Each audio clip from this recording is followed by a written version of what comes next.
Predators among stars. The void of space stretched before the talons of eclipse, their obsidian hulls absorbing all light, emitting no identification signals as they glided toward their next target. The Krazak fleet moved with deadly precision, each vessel shaped like the elongated skull of some ancient predator. At the helm of the flagship stood arch-predator Halkur, his 900-year-old frame towering over his subordinates, chitinous armor gleaming under the dim red lights of the command center.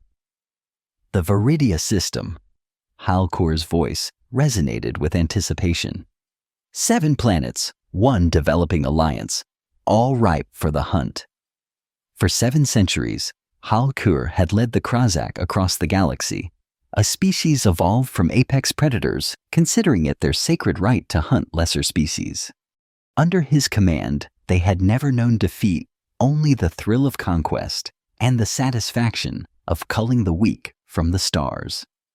Prepare the vanguard, he commanded. We strike at their orbital defenses first. As the fleet approached the outer reaches of the Viridia system, an anomalous signal appeared on their scanners. A small vessel, unlike any they had encountered before, was performing scientific measurements near the system's outermost planet. New species detected, reported the sensory officer, his mandibles clicking with excitement. Configuration unknown. They call themselves humans. The Earth Fleet Pathfinder was a scientific vessel on a routine exploration mission when its sensors detected weapons fire. Captain Maria Santos ordered immediate stealth protocols, but it was already too late. The ship's cameras captured horrifying images of the Krazak fleet decimating Viridian defense platforms. Santos knew they had stumbled upon something terrible. This is Pathfinder, Santos transmitted on the emergency quantum channel.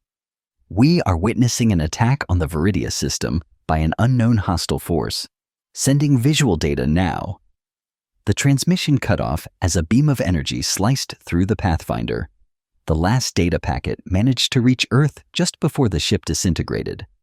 Admiral James Harrington stared grimly at the footage playing on the holographic display in the United Earth Space Command's emergency chamber. Representatives from all Earth nations watched in silence as the alien ships methodically destroyed Viridian defenses. 17 civilizations, said Dr. Amelia Frost, the leading xenobiologist stepping forward. That's how many we believe they've wiped out in the past 60 years based on the pattern of dead zones we've discovered. And now they know we exist. Harrington's voice was grave. Ladies and gentlemen, we are facing an existential threat. I am forming Task Force Sentinel, effective immediately. Captain Eleanor Reed stood by the viewport of her new command, the UES Wolf's Eye. At 42, she carried herself with the practiced discipline of a career military officer. Her posture betraying nothing of the nightmares that still visited her every night, the faces of her former crew lost in the Proxima disaster, where she had been the sole survivor. Captain on deck called Lieutenant Raj Singh, the communications officer, who doubled as their technology specialist. Reed nodded. At ease, Lieutenant. Status report? The Jaguar and Osprey are in formation, Captain. All ships report ready. Reed studied the tactical display. 3 ships against an enemy that had destroyed entire civilizations. Task Force Sentinel was named appropriately. They were watchers meant to observe and report back. But Reed knew that sometimes watching wasn't enough. Lieutenant Singh, is your stealth system operational? Singh grinned. Yes, Captain. The adaptive electromagnetic dampening field should make us practically invisible to conventional sensors. It's based on the same principles as deep-sea predators on Earth. And what about our new XO? Reed asked. Commander Jackson is awaiting you in the tactical room, Singh replied. Commander Thomas Jackson was reviewing combat simulations when Reed entered. Tall and reserved, with analytical eyes that missed nothing, he had a reputation for challenging conventional wisdom. Captain, he nodded respectfully. I've been studying what little we know of the Krazak combat tactics. They're predators in the purest sense. They don't just kill, they hunt. That gives them strength, Reed observed, but also predictability. Perhaps, Jackson replied thoughtfully. But predictability doesn't make them less dangerous. The wolf is predictable to those who study it, yet the deer still falls. Then we'll have to be wolves ourselves, Reed said with quiet determination. Different from them, but no less lethal when necessary. Reed touched the small metal container hanging from a chain around her neck soil from the graves of her former crew, a reminder of what was at stake. Aboard the Eternal Hunt, the massive living fortress vessel that served as the Krazak Command Center Halkur performed the ritual of marking. Using a ceremonial blade, he carved the symbol of Viridia on the Wall of Conquest, a vast chamber lined with symbols representing every civilization they had destroyed. The new prey, he said to his assembled hunters, projecting an image of the human vessel they had detected. They escaped before we could properly assess them. The Hunter Council, comprised of the eldest and most skilled Krazak, chittered with interest. They were watching us, noted Voice of Claws, the eldest female. Not engaging, not fleeing immediately, observing. Yes. Jalkur's mandibles clicked in what passed for a smile among his kind. They think like hunters. This makes them worthy prey. Task Force Sentinel tracked the Krazak fleet to the edges of the Proxima Centauri system, where they discovered a primitive civilization that had barely achieved spaceflight. The 3 Earth vessels maintained their distant stealth systems engaged as they observed the Krazak methodically positioning themselves for attack. They're going to slaughter them, Jackson said quietly, standing beside Reed on the Wolf's Eye Bridge. Reed's face remained impassive, but her grip on the command rail tightened. Our orders are to observe and report, nothing more. Captain Dr. Frost spoke up from her station, where she had been analyzing Krazak biology based on sensor readings. These people have no defense capabilities. They'll be extinct by tomorrow. Reed closed her eyes briefly. Lieutenant Singh, prepare a targeted electromagnetic pulse package. Commander Jackson, plot an intercept course that keeps us in their sensor shadow. Jackson raised an eyebrow. Captain, our orders. We'll condemn an entire species to death, Reed finished. Sometimes being human means knowing when to disobey. We're not just here to watch. The Osprey deployed the EMP package, while the Jaguar created a diversion on the opposite side of the system.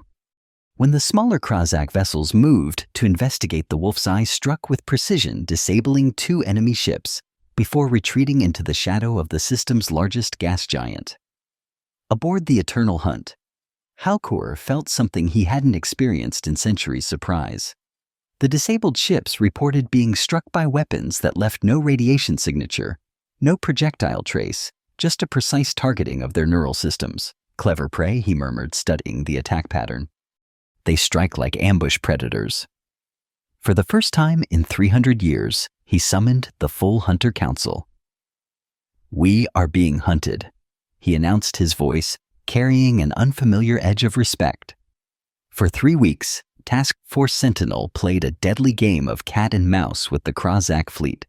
Using hit-and-run tactics, they disrupted hunting operations across 2 systems, saving countless lives while gathering critical intelligence on Krazak technology and biology. Dr. Frost made the breakthrough during her analysis of captured Krazak tissue samples. They have hypersensitive auditory structures, she explained to Reed and Jackson in the ship's laboratory. Their entire nervous system is attuned to detect the slightest movement, the faintest sound, but it makes them vulnerable to specific sonic frequencies. A weakness we can exploit? Reed asked. Potentially. Frost nodded. But we'd need to get close, very close. Communications with Earth had become increasingly difficult as the Krazak deployed jamming technology across the sector. Reed knew they were running out of time before the hunters became the hunted. Captain Des Singh burst into the lab, his usual composure shattered. The Osprey, it's gone. The Krazak set a trap using a damaged ship as bait. Reed felt the familiar cold weight of loss settling in her chest, but forced it aside. 217 crew members gone in an instant. She couldn't afford to mourn yet. "They're learning our tactics," Jackson noted grimly. "No," Reed replied, moving to the tactical display. "They're learning that we have tactics. There's a difference. They still see us as prey, just more clever prey than they're used to. That's their weakness." That night alone in her quarters, Reed allowed herself a moment of doubt. She held the container of soil from her former crew's graves, wondering if she was leading another crew to the same fate. The door chimed, and Jackson entered with a datapad. "Permission to speak freely, Captain." Reed nodded. "You're not like them," he said, seeming to read her thoughts. "The Krazak lead through dominance and fear. You lead through trust and purpose. That's why we'll win." "Will we?" Reed asked quietly. "They're stronger, more advanced, and they've been doing this for millennia." "Strength isn't everything," Jackson replied. "Evolution favors adaptability over raw power. The dinosaurs were the strongest creatures on Earth once." Lieutenant Singh's voice came over the comm. "Captain, I think I've done it. Using Dr. Frost's research, I've modified our deflector array to generate the sonic frequency that disrupts Krazak neural pathways." "The catch?" Reed asked, knowing there would be one. "Range," Singh admitted. "We'd need to deploy it inside their command vessel." Reed and Jackson exchanged a look. "Then that's what we'll do," she said simply. The plan was audacious to the point of madness. The Wolf's Eye would allow itself to be captured, appearing damaged and defenseless, after a staged battle with the Jaguar. Once brought aboard the Eternal Hunt as a trophy, a practice Dr. Frost had identified from studying Krazak cultural markers, they would deploy Singh's sonic weapon. "This is a suicide mission," Jackson stated flatly during the briefing. "Possibly," Reed acknowledged. "That's why I'm only asking for volunteers." Every crew member stayed at their post. Halkur watched through the viewport as the crippled human vessel was drawn into the massive holding bay of the Eternal Hunt. Something felt wrong. The capture had been too easy, the damage to the human ship too convenient. "This is a trap," Voice of Claws warned. "Of course it is," Halkur replied with amused confidence. "But traps work both ways. Bring their leader to me." Captain Reed was escorted by 4 Krazak warriors into the cathedral-like command center of the Eternal Hunt. The chamber was lined with trophies, artifacts from conquered civilizations, weapons, and what appeared to be preserved specimens. At its center stood Shalkur, nearly 3 meters tall, his exoskeleton bearing the intricate markings of countless successful hunts. "Captain Eleanor Reed." He said her name sounding alien through his translator. "The first human to join my collection." Reed maintained her composure. Despite her shock, "You know my name. We have been watching your species for some time," Shalkur revealed, circling her slowly. "Since your first tentative steps beyond your solar system. You were not yet worthy of the hunt then. Now perhaps you are." "Is that what this is about?" Reed asked. "Worthiness. The hunt is everything," Shalkur explained. "It is what separates the rightful rulers of the stars from those who merely exist. The weak must make way for the strong. This is the law of nature." "You've misunderstood nature," Reed countered. "Strength alone doesn't ensure survival. The most successful species are those that cooperate, adapt, and overcome challenges together." Halkur made a sound that might have been laughter. "Pretty philosophy from prey. Yet here you stand, captured, your trap obvious, your weapons ineffective." Reed smiled slightly. "Are you certain about that?" Throughout the Eternal Hunt, carefully placed transmitters activated broadcasting the specific sonic frequency Dr. Frost had identified. Krazak warriors collapsed in agony as their hypersensitive auditory systems overloaded. Halkur himself, staggered mandibles spread wide in a silent scream. Yet the arch-predator recovered faster than his subordinates, adapting to the pain with centuries of disciplined experience. He lunged at Reed, pinning her against a control panel. Impressive, he hissed, but ultimately futile. Reed had a neural disruptor concealed in her sleeve. At this range, it could end Halker's life instantly. Her finger hovered over the activation switch, but she didn't press it. Instead, she activated a different device. Throughout the Eternal Hunt, displays came to life showing images of planets, species, and civilizations that the Krozak had destroyed. "This is your legacy," Reed said quietly. "Not glorious hunts, but extinction and emptiness. You aren't apex predators, you're a plague." Galker's grip loosened slightly. "What is the meaning of this?" "We're not the greatest hunters," Reed said, holding his alien gaze. "We're the greatest survivors, and we don't survive alone." Throughout the command center, holographic projections appeared, showing dozens of species, working together, building, creating, and defending one another, the coalition that humanity had been quietly forming since discovering the pattern of extinctions. "You hunt alone," Reed continued. "We survive together. That's the difference between us." A violent shudder ran through the Eternal Hunt as the Jaguar, joined by ships from 3 other species who had been waiting in stealth, attacked the Krozak vessel's external weapon systems. Halkur released Reed, stepping back. "You would have died to deliver this message. To save countless lives, yes." The arch-predator studied her with new intensity. "Perhaps we have been hunting incorrectly." The wolf's eye escaped the Eternal Hunt during the ensuing chaos, carrying with it comprehensive data on Krozak biology technology and cultural practices.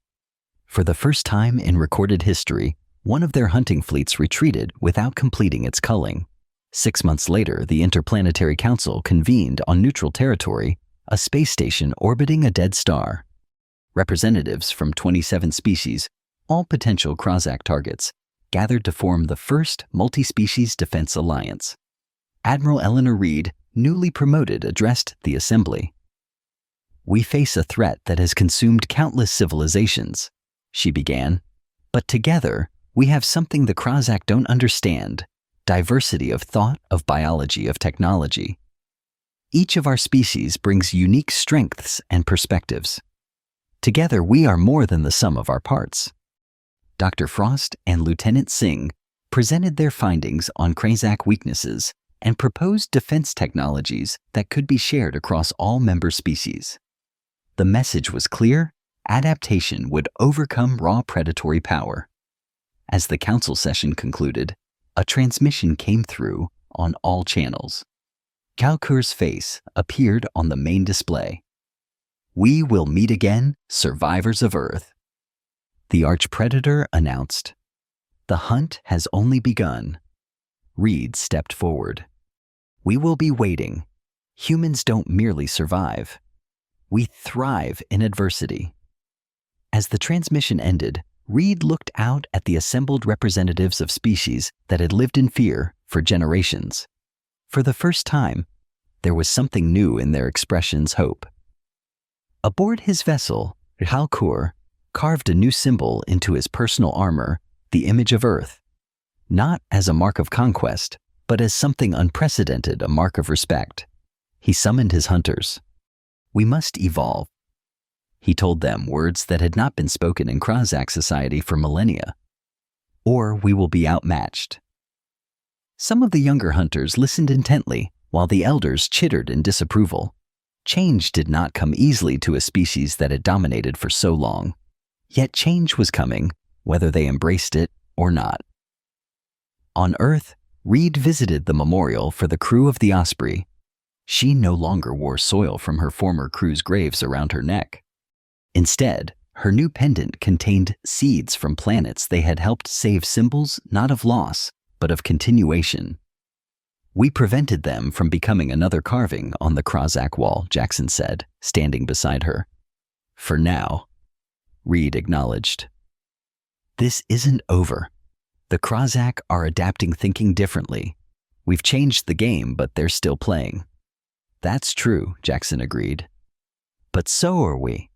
And we've got something they're only beginning to understand. What's that? Each other, he replied simply. As they spoke far across the galaxy, a young Krazak hunter approached a human outpost under cover of darkness. Not to attack, but to learn. And at the edges of known space, something massive stirred a threat that might one day force both humans and Krazak to recognize a common enemy. The stars held many predators, but perhaps they might also hold the possibility of a new kind of relationship forged in the crucible of survival. For now, humanity had earned its place among the hunters of the galaxy, not through superior strength, but through the power of cooperation, ingenuity, and the unquenchable will to endure. Reed looked up at the stars visible through the memorial's transparent dome. The hunt has only begun, she echoed Halker's words. But unlike the arch-predator, she smiled as she said it. A new order was taking shape among the stars, one where predator and prey might find another way to coexist, where survival depended not on dominance alone, but on the ability to change, to connect, and to grow beyond ancient instincts. Whether the Krazak could truly evolve remained to be seen. But humanity was ready either way. The following day, Reed took command of the new flagship of the Interspecies Defense Force. Its name, chosen deliberately, was Unity's Fang, a symbol of their shared determination to protect all sentient life by force if necessary. The predator in service to something greater than the hunt. As the ship departed Earth orbit, Reed gave the order that would echo across 1,000 worlds. We're not running anymore. We're standing our ground, together. And so began humanity's next chapter among the stars, not as prey, not merely as predators, but as protectors of a fragile, precious web of civilizations that had for the first time begun to believe in a future without fear. Halker watched the sensor readings of the new human fleet with something approaching admiration. They had accomplished in months what had taken his species millennia, uniting diverse peoples toward a common purpose. Perhaps there was something to learn from these humans after all. The greatest hunt, he mused to himself, may be the hunt for understanding. Lieutenant Singh's voice came over the comm on the Unity's Fang. Admiral, we're detecting unusual activity at the galaxy's edge. Something big. Reed exchanged glances with Jackson. Whatever was coming, they would face it the human way together. Adaptable and unflinching. Set a course, she ordered. Let's see what's out there. The stars stretched before them, full of dangers and possibilities. The hunt continued, but the hunters and the hunted were no longer who they had been. Something new had emerged from their conflict, something neither had anticipated. The question that remained was whether it would lead to extinction or transcendence. Eleanor Reed, survivor and protector, intended to find out.